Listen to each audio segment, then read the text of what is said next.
Henry, I'm so happy to see you here again. I'm very happy to be back here. I actually looked, you were here in this studio last October Yes. as well, just a little bit later. You come to Ukraine for 33 years. Why? Why do you still come to Ukraine? Because I think it's a very important country. I always understood that from the start. A country on the borderland between Russian autocracy and exploitation and the more liberal societies of Western Europe. I've made many good friends here over the years as well. And I like to think I contribute a little to medical education. When I started, it was purely technical neurosurgery, and I would drive from London to Kiev with second-hand operating microscopes and a lot of medical equipment. But I stopped working as an actual surgeon several years ago, and now my work, for want of a better word, is mainly lecturing, preferably to medical students, trying to influence young people to become hopefully better doctors in future. Why do we still stand, you think? It's already more than 3 years of war, we are still standing. Because, well, it has become almost a cliche in Western media because of the quite extraordinary resilience of the Ukrainian people.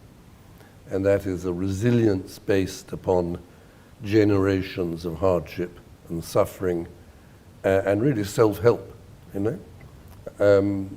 People here do not trust the state, so there is a very, very strong tradition of people organizing and helping themselves. And the voluntarism of so much of the work going on now, supporting the soldiers at the front line, is quite extraordinary. But I think it also represents the fact people, and particularly Putin, totally failed to understand how Ukraine had changed over the last 30 or 40 years. How do you feel it when you are in Ukraine, that we stand? What are these minor signals for you that you are looking at us and thinking, they are still okay, they are fine? Well, I've been here for a week so far, and it has been strangely quiet at night, so the disconnect between ordinary everyday life in the daytime and when at night you have the missile attacks, that disconnect is even greater than normal. But of course, everywhere you see pictures of the dead, every village you pass, you see the Ukrainian flags over the graves of recently killed soldiers. So the war is everywhere, everybody has lost friends.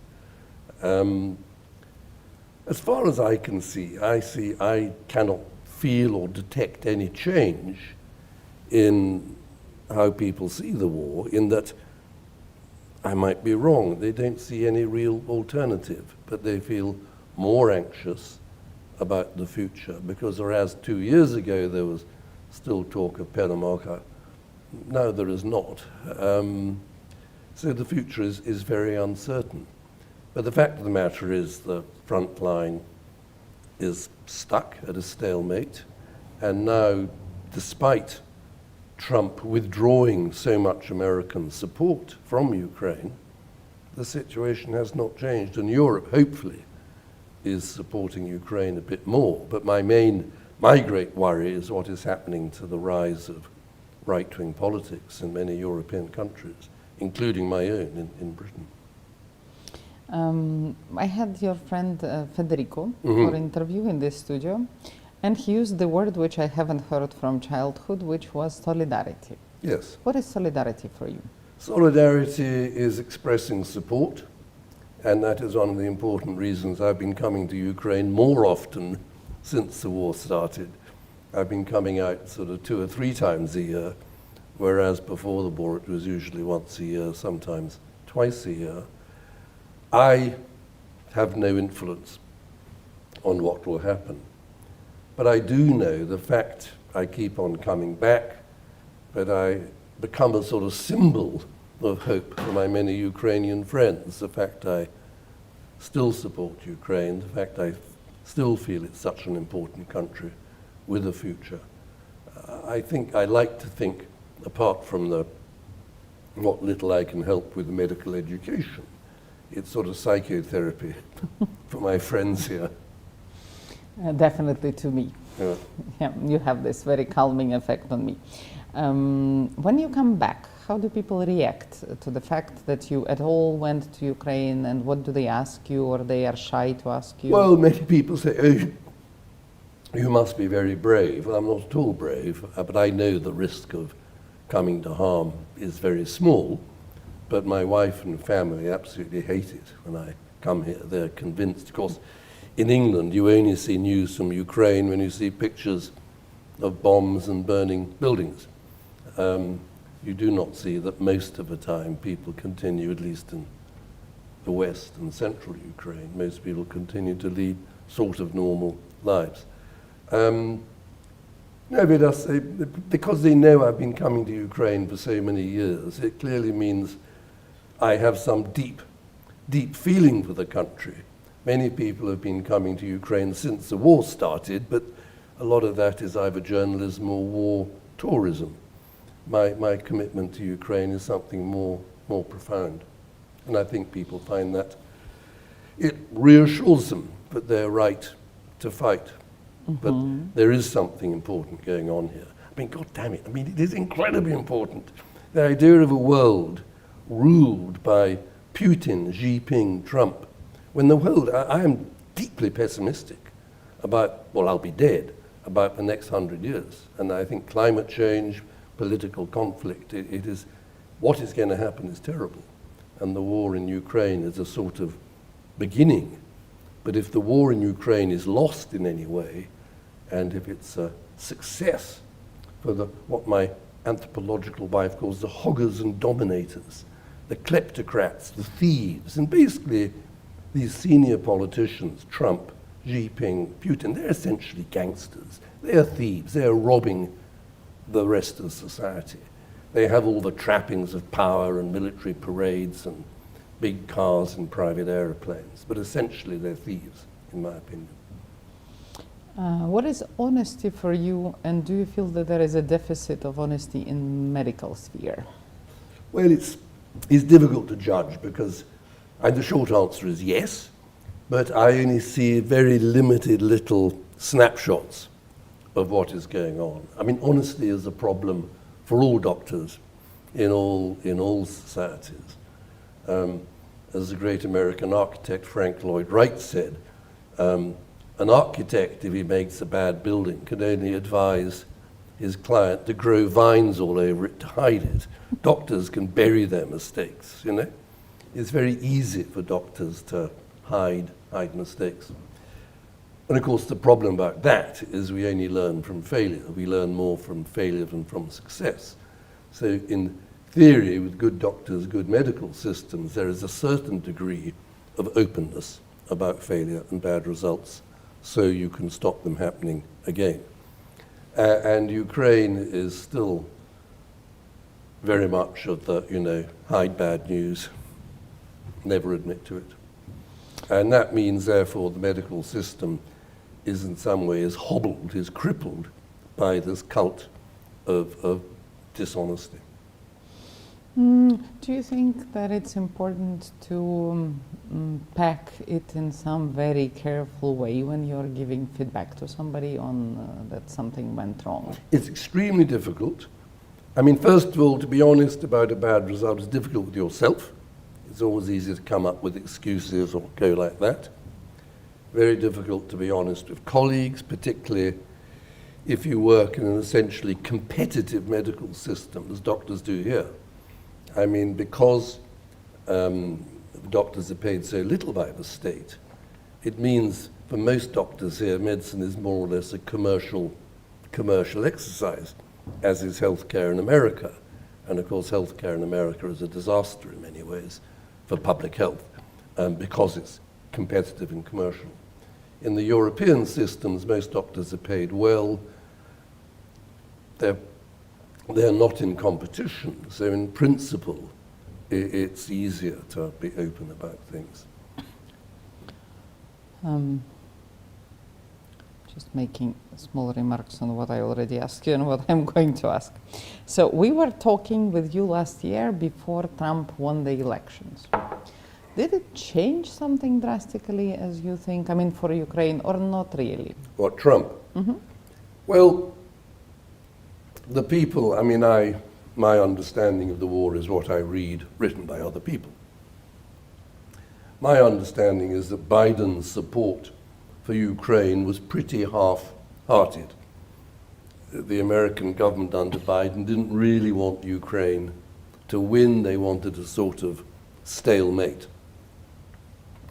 So the transition to Trump is perhaps not that great.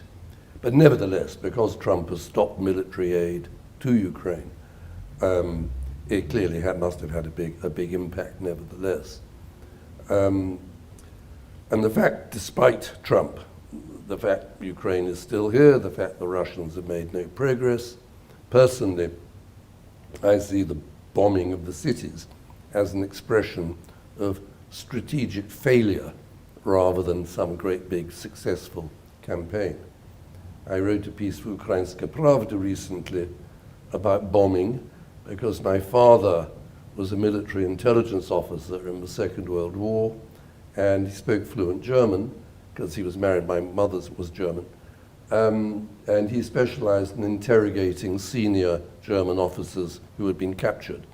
And his particular interest was assessing the impact of the all-out bombing of all the German cities by the British Royal Air Force. And he wrote a report saying his impression, talking to German prisoners, was that this strengthened German morale. It did not break the Germans, just as the German bombing of Britain at the beginning of the war did not break British morale. The head of the Royal Air Force, who was a terrible man known as Bomber Harris, because he believed bombing would win everything, was so enraged when he saw my father's report. He wanted to have him court-martialed for treason, but it didn't happen. But it seems to me the message from history is that indiscriminate bombing of cities achieves nothing other than death and suffering. We were discussing before in the interview that there is certain crisis of trust, long-standing crisis of trust, or if we can say crisis, or habit of mistrust. Yes. I even don't know how to formulate it better. Talk to me about it. It's very hard as a Westerner coming from a fairly peaceful country like England to understand what it is like to live in a state where essentially you regard the state as your enemy and not to be trusted. This obviously is a deep-seated reflex dating back to years of Soviet-Russian domination. And that's a difficult habit, difficult frame of mind to kick. I don't understand Ukrainian politics. I really get lost when my friends are talking about it.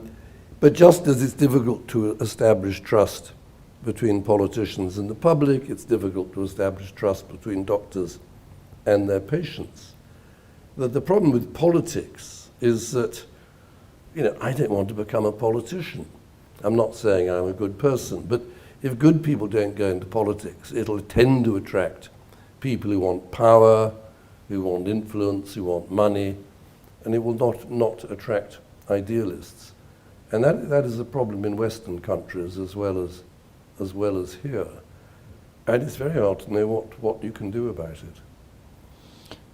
If you would be making a program for medical university, for example, would you teach trust as a separate lecture, or it would be a part just of overall communication? The trouble with these humanistic questions about medicine, how to be a good doctor, how to be kind, how to be empathic, these are difficult things to teach. As theory, you can have it's now standard teaching in English medical schools that when you start a conversation with a patient for the first time, you have a sort of list of, I think it's called ICE, something. You're supposed to discover what the patient knows, what they feel about it. And it's fine to teach that as a theory, and you can imagine the doctor saying, "Oh, tick the box," as opposed to actually trying to get young doctors to want to empathize and understand patients.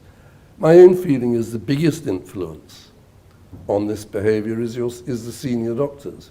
You imitate the people above you in the hierarchy, and having purely theoretical lectures about being nice. It's better than nothing, but it's not very effective.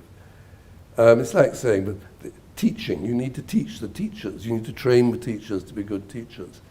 And you have in Ukraine a whole generation of senior doctors, many of whom are hanging on too long because they can't afford to retire and rely on their pension.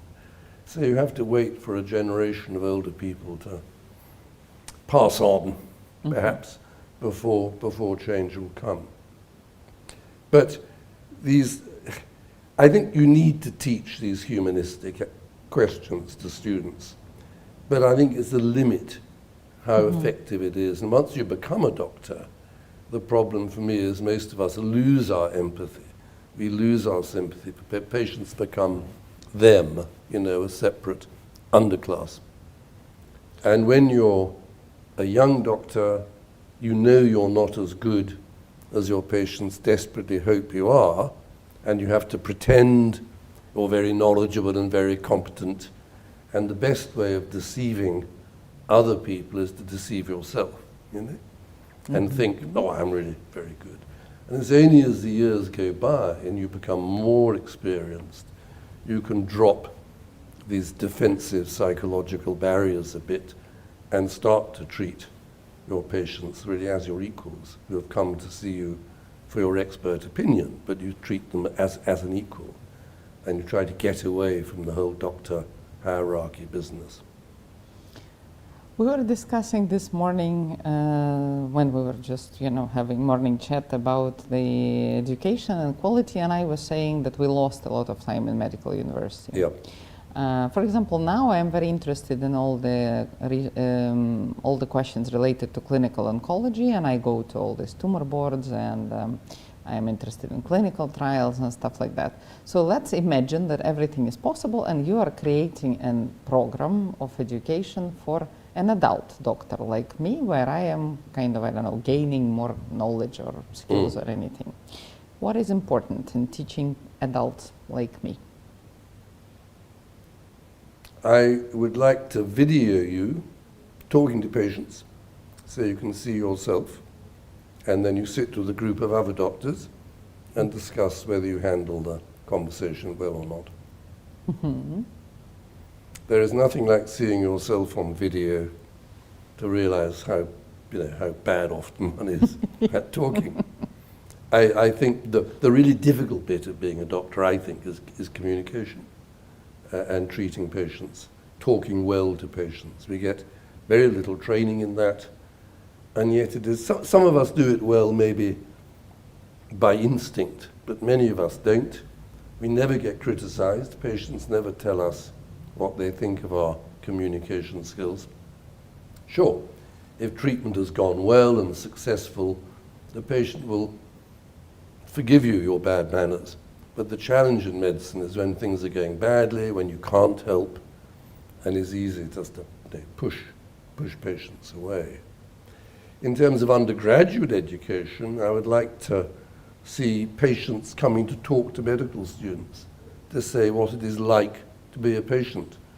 Because most young doctors do not understand, and I speak as a patient with cancer myself, that as patients we're very frightened of doctors, not just of the illness.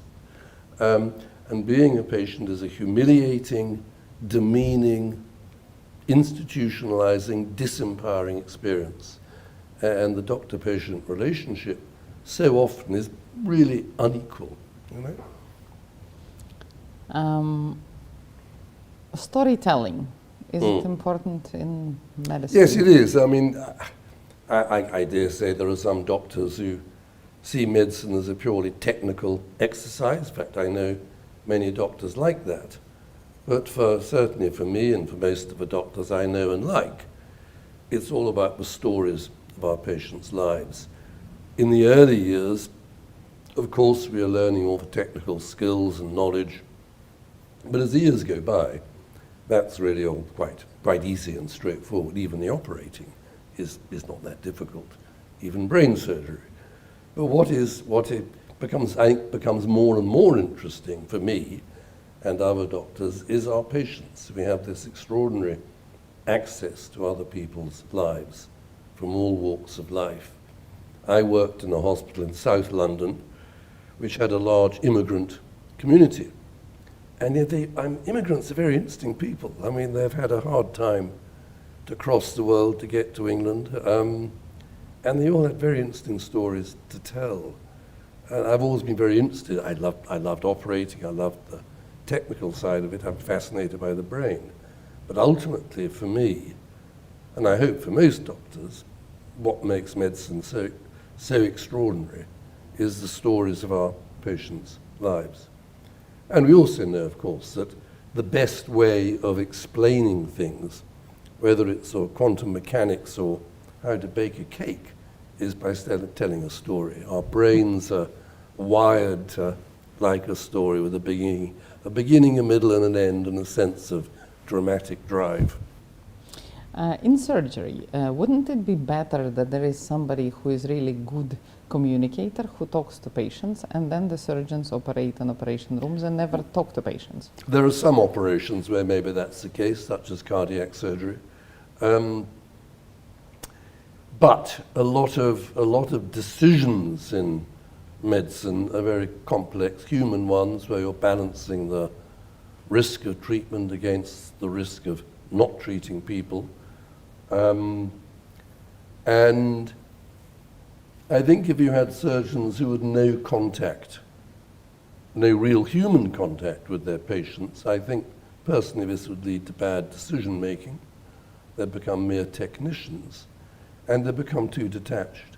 What makes surgery exciting is your deep concern the patient should do well.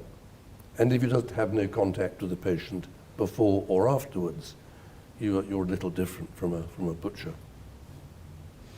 You talk to students a lot during this visit. You went to Ivano-Frankivsk University, you spoke to university in KSE, in Poltava. Why? Because I think if I can achieve anything, I'll achieve more by sowing a few seeds with young people who have open minds than with older doctors. And this is all about a more humanist, seeing medicine as an exercise in humanism, not an exercise in technology. We were talking about salaries, and you said that salaries are important. If salary will be decent, the change will start. Yes. Will it? I don't know, but it's certainly very difficult if doctors are not paid enough to live off and depend upon what is called in the professional literature informal co-payments from patients. This is liable to exploitation, and it also means doctors' decision-making is easily distorted by financial gain. At an unconscious level, I'm not saying doctors will say, I'm going to make a lot of money by doing an unnecessary operation. It's rather that if you have a financial interest in treating patients, there is a real risk that you'll overestimate the risks of doing nothing and underestimate the risks of operating or doing something.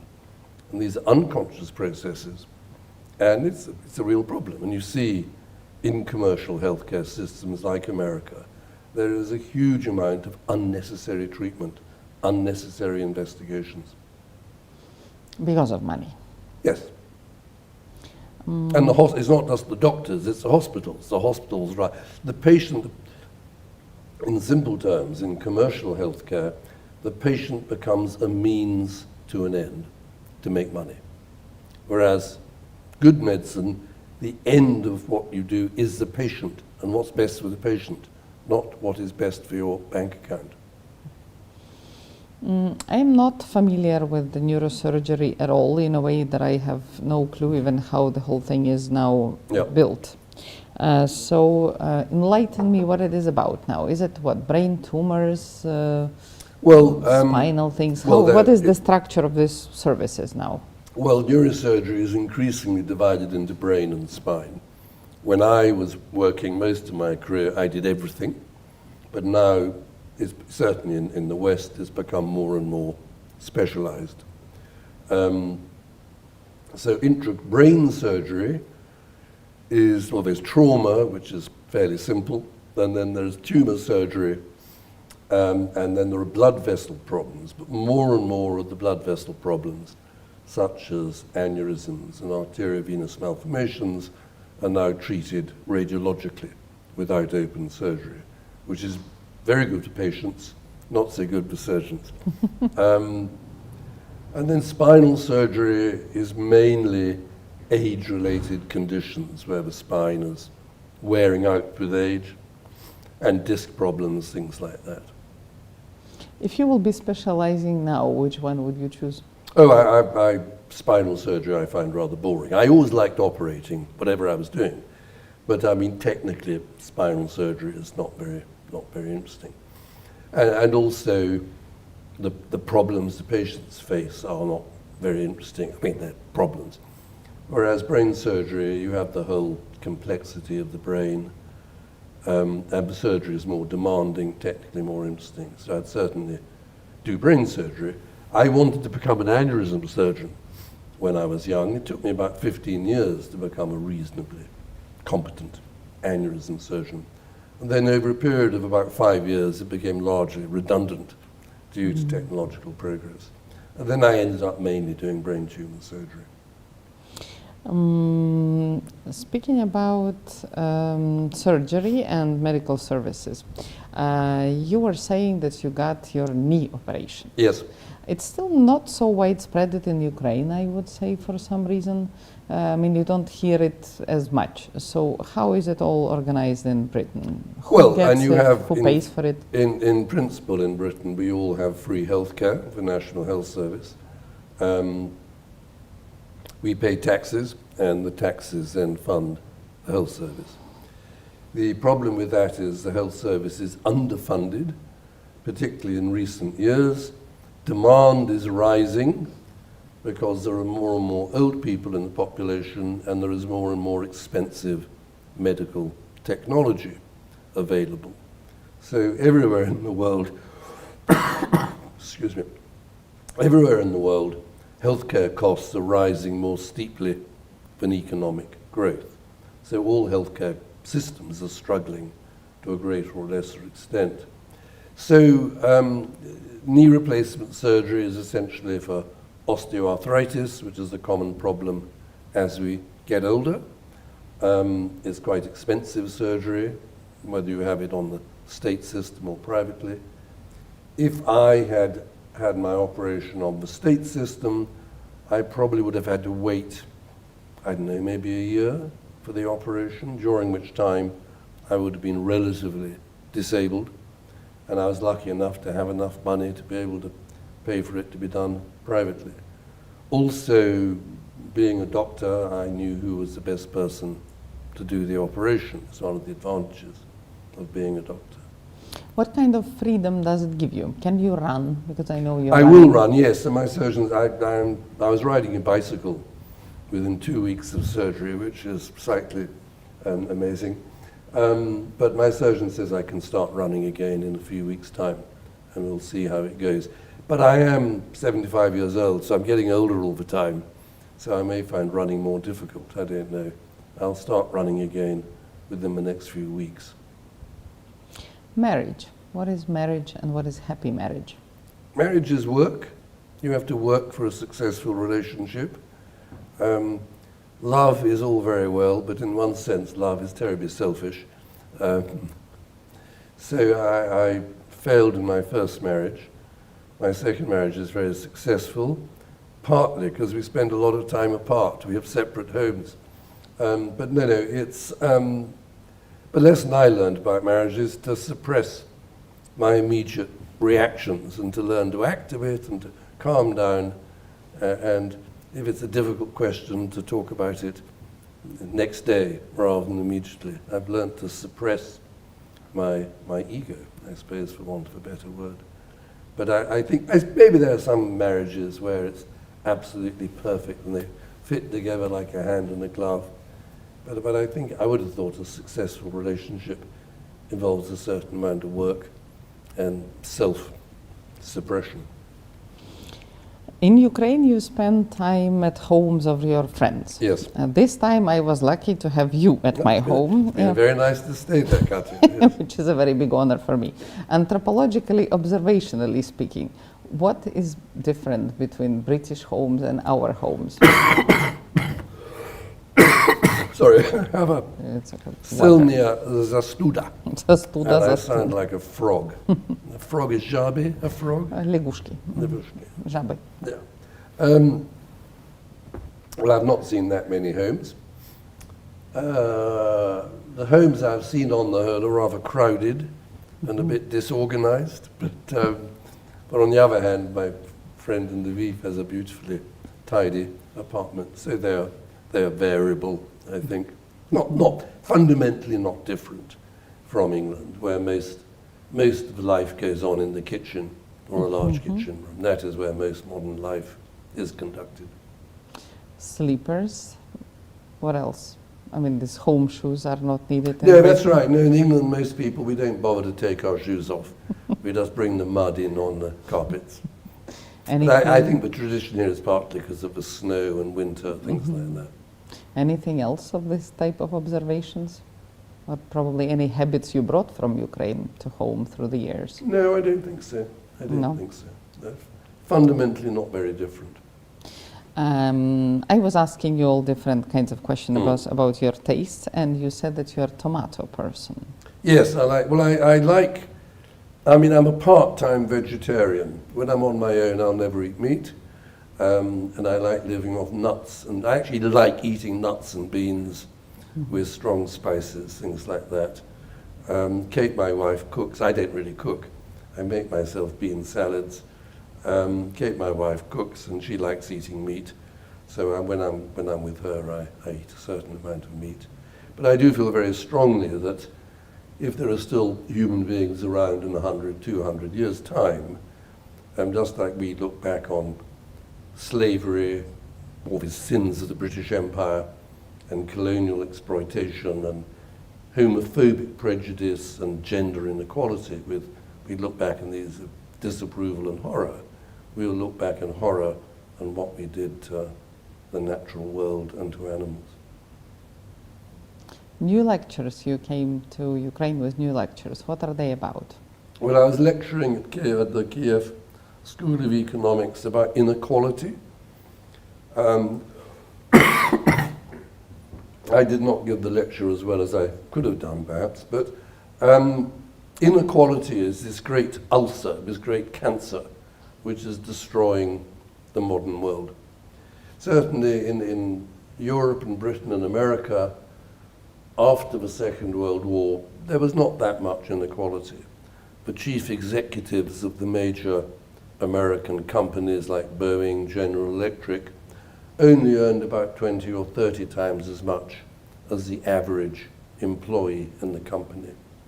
Since the neoconservative, neoliberal reforms brought in by Margaret Thatcher in Britain and Reagan in America, there has been a massive increase in inequality.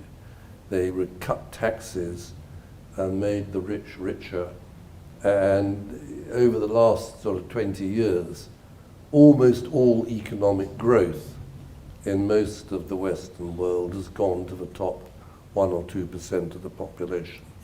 There was a report from Oxfam, the British charity, recently saying that between, I think, 2020 and 2022, the top 1% of the world got 99%. They got as much money as the remaining 99%, as much wealth as the remaining 99% of the world population. So inequality has grown enormously, mainly, I think, because of neoconservative Chicago School economics, von Hayek, Milton Friedman, people like that. And I think that's bad. There's lots of evidence this is catastrophic for society in the long run, growing inequality. But it's also, I was trying to explain where you can see the fallacy of neoconservative it's called market fundamentalism, to think that economic markets are the best, not best, but the only way of organizing society, but the role of the state should only be to control force and enforce contracts. Everything else should be left to markets. So Milton Friedman would say everything should be left to markets because the balance of supply and demand is best solved by free markets. Well, I think that's nonsense anyway. But in the context of health, the point is people at the bottom of society have less choice. They don't really have freedom of choice because we know that if we are poor, it damages our health. If you have a bad childhood, you will die younger. You will have worse health. You will make bad choices because you have because you cannot. Your brain has been damaged. We know from all the research on orphans from the terrible Romanian orphanages in the Ceausescu period, that these children have smaller brains. They have serious cognitive impairment. And yet, according to the Chicago economists, they are rational individuals, they make choices, therefore it is their fault if they are poor. And this is the fundamental wicked fallacy of neoconservative economic philosophy. It justifies inequality on this totally spurious grounds. There was an economist called Gary Becker who got the Nobel Prize, who developed rational choice theory. He said, all of us, we balance the utility of the future against what we have now. And it is a rational decision. So drug addicts are rational. A drug addict is rational because he says, the utility of the future, I'd rather get high now than not. And then if you say it's all rational choice, we all make rational choices, therefore we're totally responsible for what happens to us. And the point is people at the bottom of society, this is not the case. We know from the Dutch hunger winter in 1944 that the grandchildren of women who were pregnant in 1944 and starved, the grandchildren have worse health. They have higher rates of diabetes, higher rates of cardiovascular disease. So there's not choice. They didn't choose that. It was forced upon them by epigenetics. And yet this neoconservative, rational choice, market fundamentalism has been driving most economic policy and change for the last 30 or 40 years, I think, with catastrophic results. Particularly in England and America. Europe has stayed away from that a bit. Culture. Is it important for doctors, and not only for doctors? What is the role of it in war and everything else? I don't know the answer to that. I mean, I would consider myself to be a cultured person. I read a lot. I am well versed in classical music, although I don't play an instrument. Well, yes, because culture really is about expanding your understanding and knowledge of the world and other people. So culture is like travel, in a sense, and travel broadens the mind. I don't think doctors have to be tremendously intellectual or tremendously clever, but I think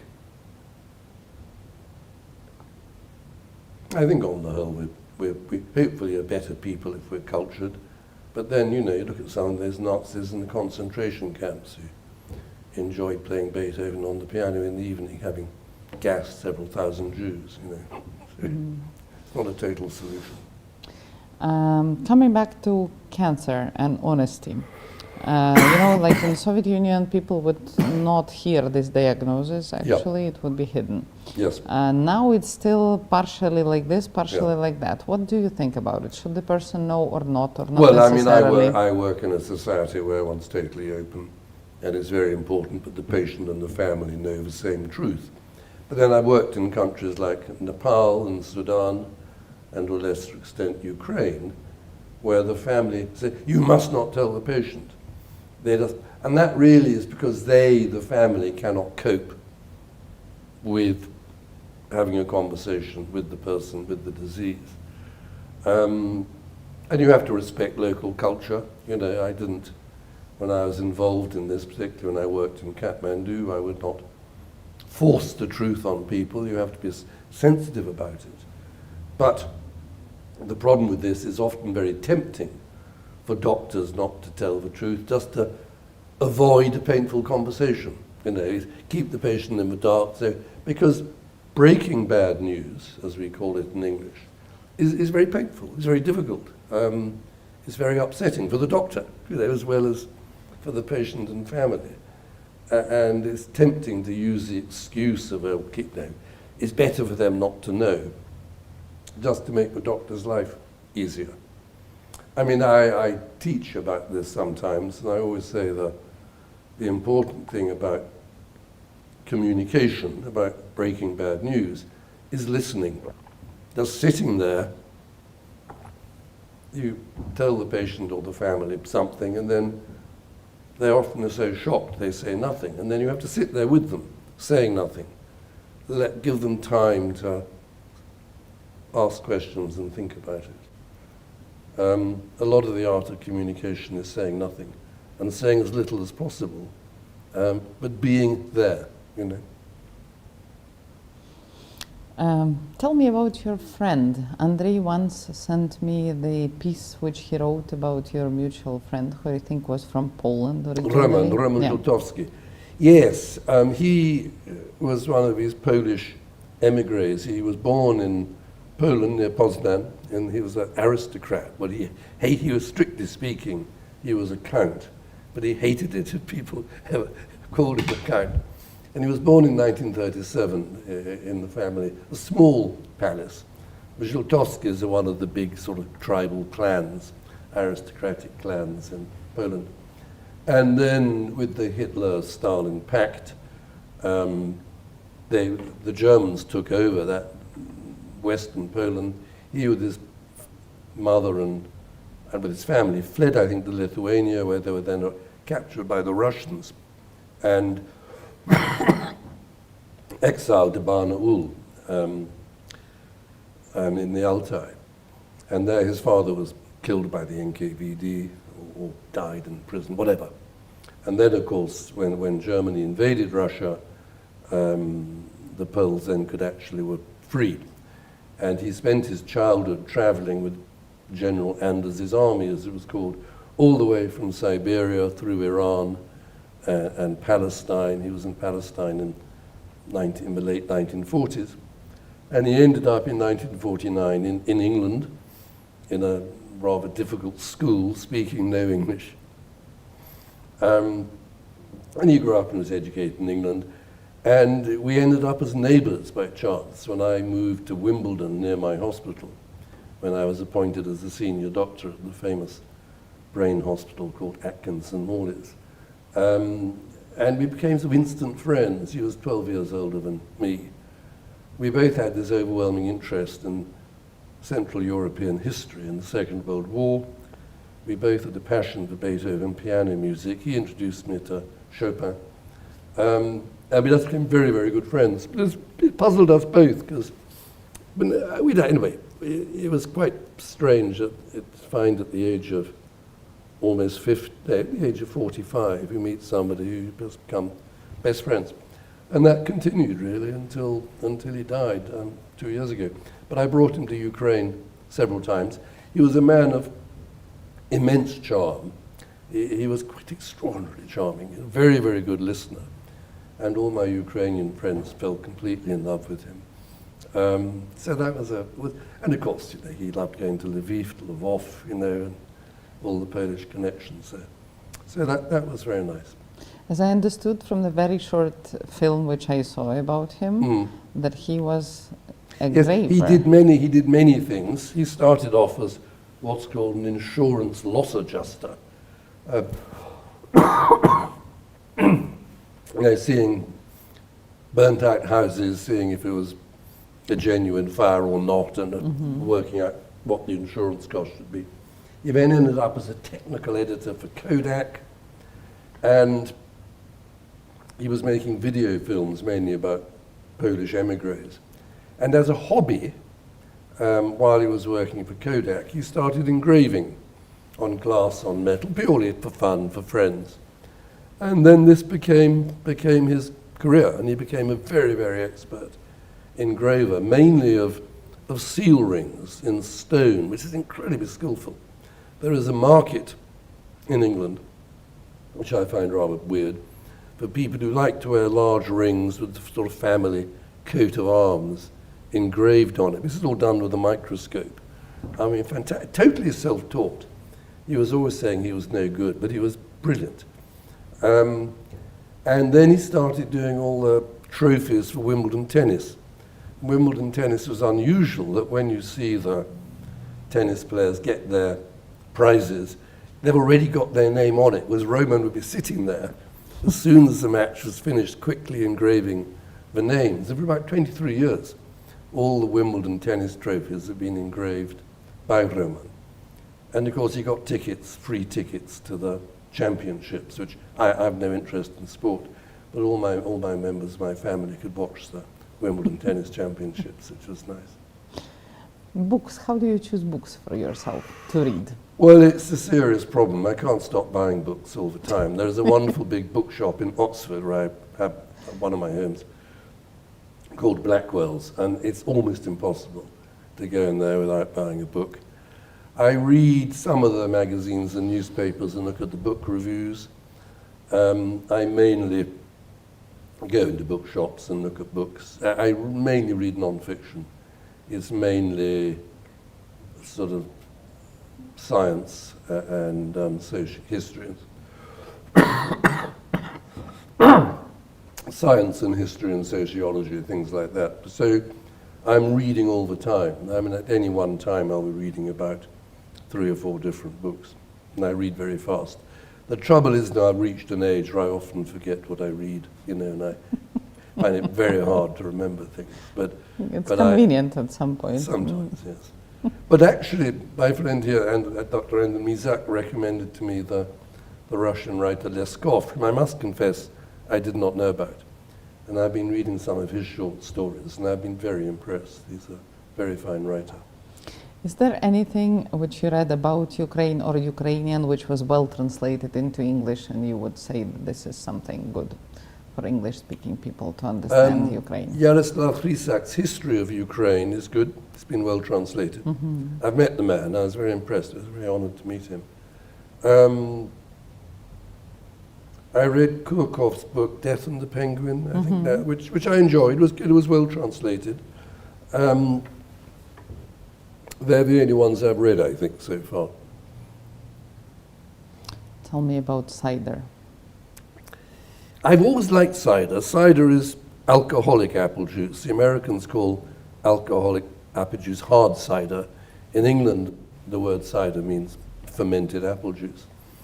It's become a very popular drink in England, but I was drinking it 40 years ago, and if I went into a pub, people would look at me rather strangely. Why do you want to drink cider, you know, rather than beer?